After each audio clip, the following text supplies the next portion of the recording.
নমস্কার বন্ধুরা, তাপসীর রান্নাঘরে আপনাদের স্বাগত। আজকে চলে এসেছি আর একটা নতুন রেসিপি নিয়ে। আজকে আমি রান্না করব ডিমের কারি। প্রথমে ডিমটা সেদ্ধ করে খোসা ছাড়িয়ে নিয়েছি, টমেটো কুচিয়ে, একটু চিনি, একটু পেঁয়াজ কুচিয়ে, আদা রসুন বাটা শিলে বেটে নিয়েছি, একটু নুন, হলুদ, তেল। প্রথমে উনুনটা ধরিয়ে কড়াইতে তেল দিলাম, একটু নুন হলুদ মাখিয়ে নিলাম ডিমের মধ্যে। নুন হলুদ মাখিয়ে তেলটা গরম হলে তেলের মধ্যে এবার তেলটা একটু গরম করে নিয়ে নুন হলুদ মাখিয়ে ডিমটা ছেড়ে দিলাম কড়াইতে। এবার ডিমটা হালকা করে ভেজে নেব। বেশি ডিমটা ভেজে ফেললে শক্ত শক্ত হয়ে যায়, তার জন্য বেশি ডিমটা আমি ভাজবো না। একটু হালকা হালকা ডিমটা ভেজে নিয়ে তুলে নিলাম। দিয়ে আপনারাও বেশি ডিম ভাজলে দেখবেন এরকম একটা শক্ত শক্ত হয়ে যায়, তার জন্য আমি একটু কমই ভেজেছি। দিয়ে ডিমটা তুলে নিলাম ভেজে, দিয়ে আর একটু তেল দিয়ে একটু চিনি দিয়ে দিলাম কালারটা হওয়ার জন্য। এবার পেঁয়াজ কুচোটা দিচ্ছি তেলের মধ্যে। পেঁয়াজ কুচোটা দিয়ে একটুখানি নাড়াচাড়া করে নেব। একটুখানি নাড়াচাড়া করে নিয়ে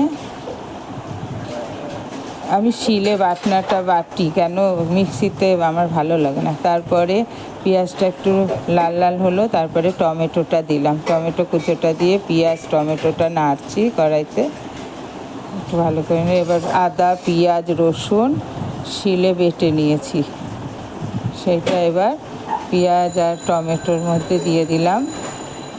দিয়ে একটু নাড়াচাড়া করব ভালো করে। পেঁয়াজ টমেটো সঙ্গে মশলাটা নাড়াচাড়া করে নেব।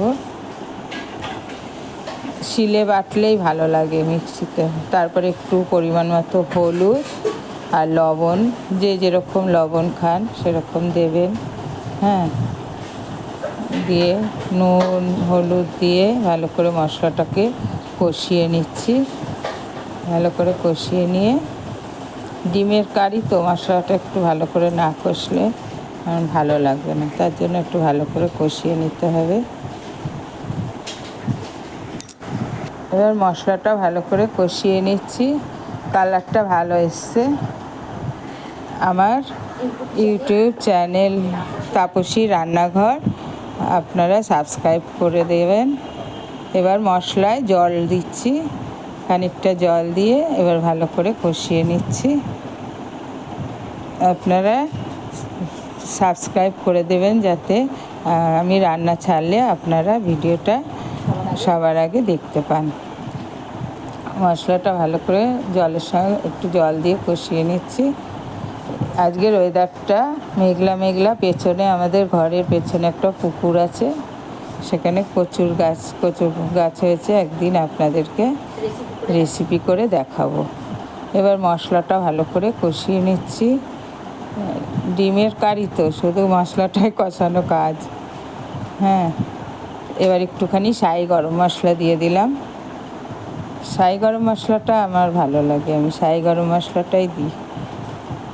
ভালো করে নেড়ে চেড়ে এইবার ভাজা ডিমটা দিয়ে দিলাম। এবার একটু নাড়াচাড়া করে দিচ্ছি। এবার একটু ফুটলে আর একটু কষা কষা হবে, জলটা আর একটুখানি হবে, মরবে।